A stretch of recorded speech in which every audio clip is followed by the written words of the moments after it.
STR, Smith Travel Research, is spot on, as you said. And look, for us, we're the world's largest hotel franchise company in the economy and the mid-scale space. We have 6,300 hotels here in America that essentially never closed. 90% of our hotels remained open.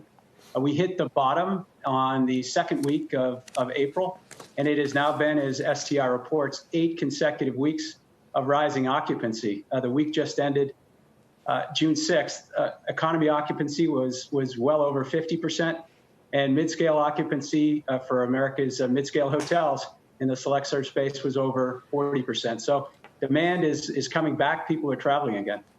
How high does that need to go for your operators, your franchisees, to actually make money and kind of keep afloat? The big question here is, how far back toward pre-COVID normal are we going to be able to get? Well, two questions there, Mike. A ways to go, and I can't tell you when we're back to pre-COVID.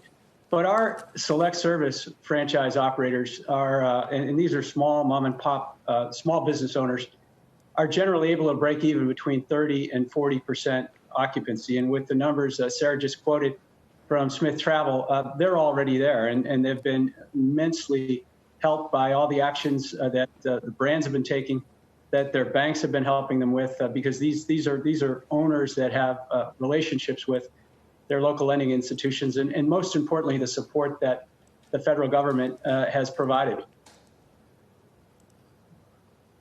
I'm curious, 50% occupancy of who is coming to hotels right now. We're sort of in a unique situation here in the New York area. I'm still wiping down groceries. I mean, not really planning any vacation travel plans. So what can you tell us about demographics and geographies of where these travelers are coming from and what kind of trips they're taking?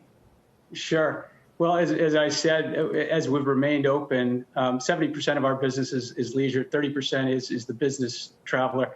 In our case, it's the everyday traveler. And we've remained open at that 25, 30% occupancy with the frontline workers, with the emergency workers, with the construction workers that have had to be out there and travel. But to get that occupancy from 30 to 50, we're starting to see leisure travel return. We're in the states that are certainly open, and to your point, in the city you're in, we are not all open, and yet across our system, we're already in the economy space. As you're seeing at those occupancy levels, it's people that want to get out of the house, people that want to see family and friends, and people that want to get to a beach, to someplace near a national park, any outdoor amenity. It is coming back. It is coming back slowly. It's going to be a long road back. But it is leisure travel, drive-to travel that is returning to these hotels. Given that your hotels are independently operated, is there a standard across your brands in terms of protocols for sanitation? And what are you doing, if anything, to try to get the word out to customers to try to persuade them that it's safe? Yeah, Mike, that's so important, and it's in all the brands' interests to market. We've been working alongside the American Hotel and Lodging Association, Chip Rogers and his team, who have been doing a phenomenal job with their Safe Stay initiative and marketing on behalf of the industry, because really no one brand should own safety. It is the most important. It's the most important brand standard that all of the brands inspect for.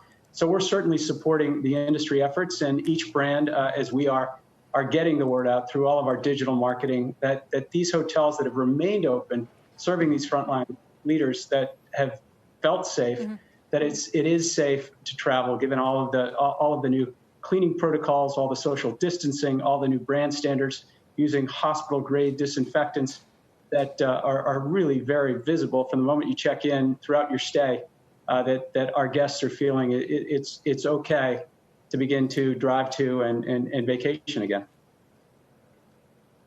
Geoff, I believe most of your franchisees did take advantage of the PPP program to get relief from the federal government. Did those loans go far enough to bridge them to a recovery?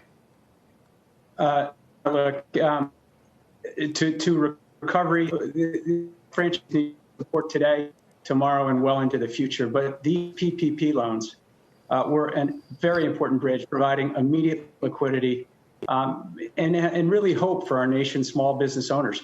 What was passed in the Congress and in the Senate with the PPP Flexibility Act was immense. And what's being proposed and talked about right now is also very important. The bill we're most advocating for right now has bipartisan support.